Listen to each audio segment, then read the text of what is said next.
শুভ সকাল, সুপ্রভাত বন্ধুরা।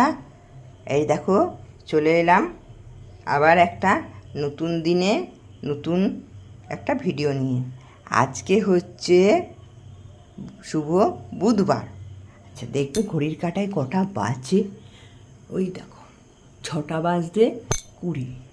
আর আমাকে দেখো বন্ধুরা, দেখতে পাচ্ছ চান হয়ে গেছে, চান করে প্রার্থনা করা হয়ে গেছে। দেখিয়েছি নিশ্চয়ই, প্রার্থনা করা হয়ে গেছে সকালবেলা। দেখো দিদি এসে সকালবেলা আজকে 4:30 সময় কাজে এসেছে, দিয়ে ঘরদোরটা পরিষ্কার হয়ে গেছে। ওই দেখো দিদি বসে আছে, চা খাবে চা খাবে। কী হয়েছে এখানে? সব ঘরদোর সব পরিষ্কার হয়ে গেছে। দাঁড়া দেখাই, বাসন মাজা হয়ে গেছে, সব হয়ে গেছে, দেখবে দাঁড়া। এই দেখো বাসন টাসন মাজা, ঘরদোর সব পরিষ্কার হয়ে গেছে। ওই যে চা চাপিয়েছি, চা চাপানো হয়ে গেছে। চা খাবো দুজনা, তারপরে ফুল তুলতে যাব, তারপরে সারাদিন আবার আসছি। দেখো বন্ধুরা, আজকে সকালে দৃশ্যটা একবার দেখো। দেখো বন্ধুরা, দেখো, দেখতে পাচ্ছ? দেখো ওইখানে সাদা জবা ফুটে আছে, এখানে বিস্কুট কালারের জবা ফুটে আছে। আচ্ছা ওই দেখো একটা লাল পঞ্চমুখী একটা ফুটেছে, নীলকণ্ঠ আর সাদা অপরাজিতা। দেখো সাদা অপরাজিতা গাছটা কবে লাগিয়েছিলাম, নীল পঞ্চমুখী নীলকণ্ঠটা কবে থেকে ফুটছে, কিন্তু সাদা অপরাজিতাটা ফুটছিল না। আর এটা হচ্ছে গিয়ে বৃন্দাবন তুলসী। দেখো বৃন্দাবনের গোড়াটা একটু মাটি দিতে হবে, এখন যা আছে থাক, ওই সময় যখন মাটি হবে। ওই বৃন্দাবন তুলসী তলায় বসালাম, কিন্তু মরে গেল। হয়েছে দেখি ওদিকের ফুলগুলো আছে না গেছে, দেখি দাঁড়াও, আজকে দেরি হয়েছে তো তুলতে। ওদিকে এটা না রয়েছে মনে হচ্ছে, হ্যাঁ রয়েছে, দাঁড়াও। যেটা কালকে রং করেছে, ওরা কালকে রং করেছে। এই জবা ফুলটা কম ফুটছে, আবার কম ফুটছে। দাঁড়া এটা আর এখানে ফুলটা তুলে নিয়ে যায়, না তো এখানে কে তুলে নিয়ে চলে যাবে ওদিক দিয়ে, কে তুলে নিয়ে চলে যাবে বন্ধু গো। ফুল কম ফুটছে, তুলে নিলে হবে বলো? টুক করে তুলে নিয়ে দেখো গাছের গোড়াটা অবস্থা দেখো, কালকে জল দিয়েছি, দেখো এত তাপ, গাছের গোড়া শুকিয়ে যাচ্ছে। এই দেখো বেলপাতা গাছ বন্ধুরা, এই দেখো দুটো চারটে করে তোলা হয়ে যায়। এটাকে একটা ওইখানে কিছুতে বেঁধে দিতে হবে, গাছটা ঝেপে আসছে।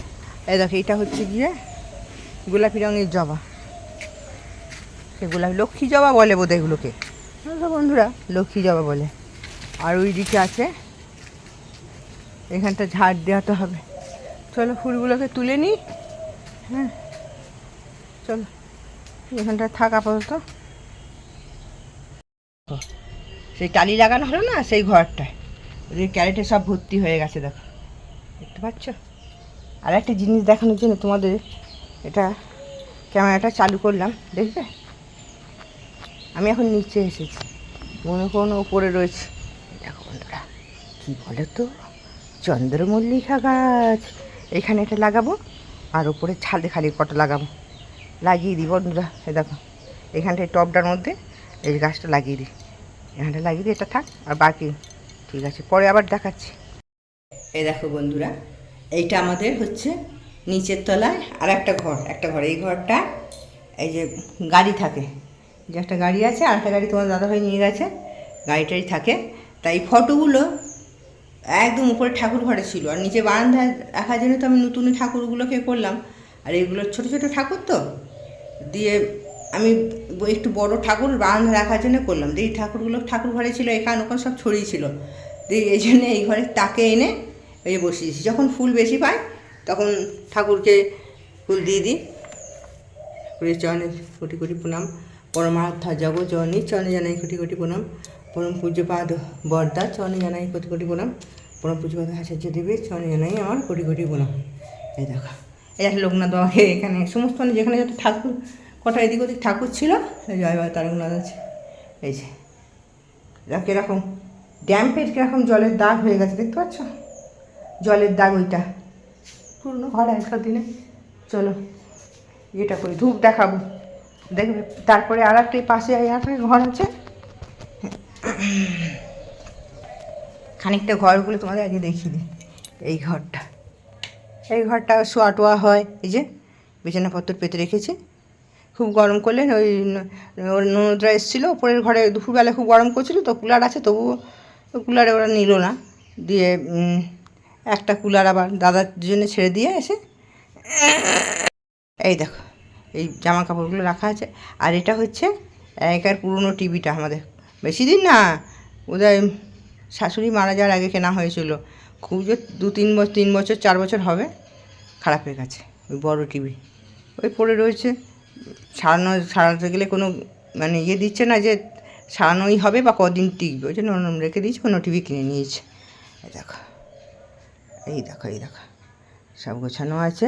ওই দেখো আমার অল্প বয়সের ছবি দেখবে বন্ধুরা, দেখবে তারা। হয় দেখো আমার ননদ আর আমি, দাঁড়াও দেখাই, দেখো দেখো দেখো দেখো, দেখতে পাচ্ছ?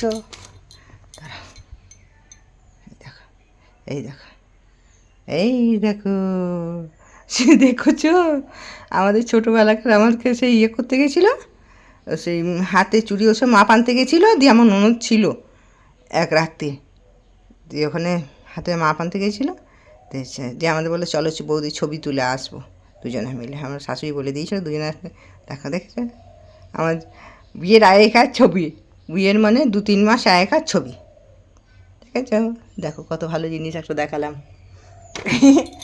এই দেখো এটা ননদ তাদের মেয়ে ছবিগুলো এইখানে রেখেছি। আর ধুলো পড়েছে, পরিষ্কার করেছি কদিন আগে, আবার ধুলো পড়েছে। ঠিক আছে চলো, এগুলো ছেলের বিয়েতে গিফটগুলো এখানে রেখেছি, ও ভাই দিক ওদিক সব।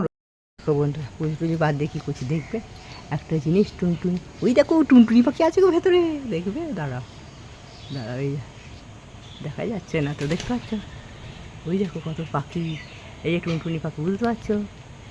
টুনটুনি পাখির বাসা, ওই দেখো ওই দেখো ওই দেখো ওই দেখো টুনটুনি পাখির বাসা করেছে, টুনটুনি পাখি মনে হচ্ছে বাসা করেছে, তৈরি করেছে। ভেতরে বাচ্চা আছে মনে হচ্ছে, মুখ বাড়াচ্ছিল, ঢুকে গেছে ভেতরে, না এমনি মা আছে কে জানে।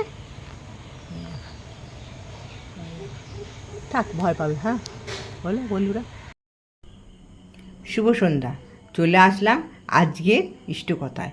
পরম প্রেমময় শ্রী শ্রী ঠাকুরের রাতুল রাঙা চরণে জানাই আমার কোটি কোটি প্রণাম। পরম আরাধ্যা জগৎ জননীর চরণে জানাই আমার কোটি কোটি প্রণাম। পরম পূজ্যপাদ বরদার চরণে জানাই আমার কোটি কোটি প্রণাম। পরম পূজ্যপাদ আচার্য দেবের চরণে জানাই আমার কোটি কোটি প্রণাম। ঠাকুর পরিবারের প্রতি প্রত্যেকের চরণে জানাই আমার কোটি কোটি প্রণাম। এখানে উপস্থিত সকল দাদা ও মায়েদের জানাই আমার আনন্দিত জয়গুরু। ঠাকুর বললেন, হনুমানের মতন ভক্ত হও, হৃদয়ে লিখে রাখো নামকে, জীবনে সব কিছু পাবে, শুধু নাম করে যাও। চিন্তা শক্তি বাড়বে, কাজে কোনো বাধা আসবে না। নাম করলে তুমি অসম্ভবকে তুড়ি দিয়ে সম্ভব করতে পারবে। সব কিছুর আধার হলো এই নাম। সদ্গুরুর ভেতরে আছে কম্পনের শক্তি, আর তার সাথে যে যুক্ত থাকে তার কাছে সেই কম্পন পৌঁছায়। গুরু মুখ হলে বোঝা যায় কম্পন কী। নামের প্রতি ভক্তি বাড়াও, নাম করার ক্ষমতা বাড়াও, পরমায়ু এমনি এমনি বেড়ে যাবে। কর্ম না করলে ধ্যান হয় না, যে যত পরিশ্রমী সে তত ধ্যানী। কাজের প্রতি যার যত আগ্রহ বেশি সে তত বেশি ত্যাগী, সে তত বেশি ধ্যানী। ঠাকুর বলেছেন বেশি ঘুমাতে নেই, বেশি ঘুমোলে জীবনে অলসতা আসে। পারলে 24 ঘন্টাই নাম করো, দেখবে সেই সব কিছুতেই তিনি আছেন। তিনি ছাড়া এই দুনিয়ায় কিচ্ছু নেই। তাই সদা সর্বদা নাম করো। চলতে ফিরতে, খেতে বসতে শুতে সর্বক্ষণে নাম করো। কাজ করতে করতে, কথা বলতে বলতে নাম করো। ইষ্ট চিন্তার মধ্যেই সব কিছু পাওয়া যায়। অর্থাৎ আমরা সদা সর্বদা নাম জপ করব। প্রতিদিন ভোরবেলা অবশ্যই তার নাম করব। আর যদি ইষ্ট নাম দিয়ে দিন শুরু করি তাহলে অবশ্যই দিন ভালো যাবে। আর নাম করা মানে আপনি ভগবানের সাথে যুক্ত হতে পারছেন। তাই সব সময় আমরা খারাপ বিপদ সময়গুলো দূর হয়ে যাবে। আমরা সর্বদা ইষ্ট মন নিয়ে একাগ্র হয়ে জপ করব। আর আমরা যখন সকালে উঠি আমাদের মস্তিষ্ক একবারে পরিষ্কার থাকে, আর তখন যদি আমরা ইষ্ট নাম দিয়ে দিন শুরু করতে পারি তাহলে মনে আর কোনো খারাপ চিন্তা আসতে পারে না। শ্রী শ্রী ঠাকুর সত্যানুসরণ গ্রন্থে বলেছেন, অন্ধ হওয়া তো দুর্ভাগ্য বটে, কিন্তু যষ্টিচ্যুত হওয়া আরও বেশি দুর্ভাগ্যের। যষ্টি অনেকটা চক্ষুর কাজ করে। অন্ধ হওয়া তো দুর্ভাগ্য, অন্ধের হাতে যে লাঠি থাকে তার কাছ থেকে সেটা যদি সরে যায় তাহলে তার দুর্ভাগ্য আরও বেশি হয়, তার দুর্ভাগ্যে তার শেষ থাকে না। কারণ অন্ধ যখন ওই লাঠি নিয়ে এগিয়ে যায় সেটা অনেকটা চক্ষুর কাজ করে। ঠাকুর আমাদের এটা বোঝাতে চেয়েছেন, যারা ঠাকুরের দীক্ষা নেয়নি, যারা ঠাকুরের সংস্পর্শে আসেনি তারা তো দুর্ভাগ্য বটেই, কিন্তু আমরা যারা ঠাকুরের দীক্ষা নিয়েছি তারা যদি ঠাকুরের ইষ্টবিধি না করি, ঠাকুরের পথ থেকে সরে থাকি, ঠাকুরের দেয়া বিধানগুলো না মানি, ঠাকুরকে বিশ্বাস না করতে পারি, ঠাকুরের কথাগুলি যদি না মেনে চলতে পারি, আমরা দীক্ষা নিয়েও ঠাকুরের পথে চলতে পারছি না, ঠাকুরের কাছে নিজেকে সমর্পণ করতে পারছি না, তারা আরও বেশি দুর্ভাগ্যের। কেননা আমরা অমূল্য রতন পেয়ে আমরা তাকে হারিয়ে ফেলছি। আমরা ঠাকুরকে বিশ্বাস না করতে পেরে হারিয়ে ফেলছি, ঠাকুরের কথা না মানতে পেরে তা আমরা নিজেদের বিপদ নিজেরাই ডেকে আনছি। একবার ঠাকুরের বড় জন্মোৎসব পালন হচ্ছে, জন্মোৎসব না ঋত্বিক সামনে যা কিছু একটা হচ্ছে, বড় উৎসব হচ্ছে একটা ঠাকুর বাড়িতে, দেওঘর আশ্রমে বিরাট উৎসব হচ্ছে, অনেক লোক এসেছে, চারিদিক থেকে লোক আসছে, ঠাকুরের কাছে নানান জিনিস নিয়ে ঠাকুরের কাছে প্রণাম করছে, সব ভিড়ে ভর্তি হয়ে গেছে চারিদিকে, লোকের প্রচুর ভিড় সেখানে হয়েছে, অনেক লোক এসে চারিদিক থেকে, কিন্তু ঠাকুর যেন বাইরের দিকে তাকিয়ে কাকে খুঁজছেন। অনেকক্ষণ হওয়ার পর তারপরে ঠাকুর একজনকে ডেকে বললেন, ওই যে বাইরে এক মা বসে আছেন, তাকে ডেকে নিয়ে আয় তো। তখন একজন দাদা বাইরে গিয়ে অনেকক্ষণ খুঁজলেন, কোনো মাকে বসে থাকতে দেখলেন না, দেখলেন সবাই দাঁড়িয়ে আছে, কেউ বসে নেই। তখন তিনি অনেক খোঁজার পর চারিদিকে খুঁজে না পেয়ে তিনি আবার ঠাকুরকে গিয়ে বললেন, ঠাকুর ওই কাউকে তো দেখতে পেলাম না, কেউ তো বাইরে বসে নেই, সবাই তো দাঁড়িয়ে আছে। তখন ঠাকুর হাত দিয়ে বাঁ দিকে দেখিয়ে দিলেন যে ওই দেখ, ওইখানে বাইরে এক মা একা বসে চুপ করে বসে আছে সাদা শাড়ি পরে। তখন সেই গুরু ভাই আবার গেলেন ছুটে এবং গিয়ে দেখলেন ঠাকুর যেদিকে দেখিয়েছেন, হ্যাঁ সেই দিকেই একটা মা বসে আছে চুপ করে, আর অঝোর নয়নে কাঁদছেন ঠাকুরের জন্যে। তখন তিনি তাকে গিয়ে বললেন, ঠাকুর আপনাকে ডাকছে।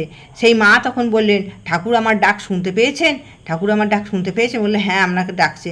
সে ঠাকুরের কাছে গিয়ে সে তখন বলল, ঠাকুর তুমি আমার ডাক শুনতে পেয়েছো? তা আমাদের ঠাকুর হচ্ছেন এরকমই, তাকে অন্তর দিয়ে ডাকলে তাকে বলতে হবে না যে আমি ডাকছি, তিনি ঠিক বুঝতে পারবেন, তিনি ঠিক আমাদের ডাক শুনতে পারবেন। আমরা এইভাবে ঠাকুরের ওই নীতিবিধি যদি মেনে চলি, ঠাকুরকে দীক্ষা নিয়ে ঠাকুরের পথে যদি ঠিক মতন চলি, ঠাকুর আমাদের ডাকে ঠিক সাড়া দেবেন। এই বলে ঠাকুরের রাতুল রাঙা চরণে সকলের মঙ্গল প্রার্থনা করে আমার ইষ্টকথা আজকে এখানেই শেষ করলাম। জয় গুরু। সবাই ভালো থাকবেন, সুস্থ থাকবেন।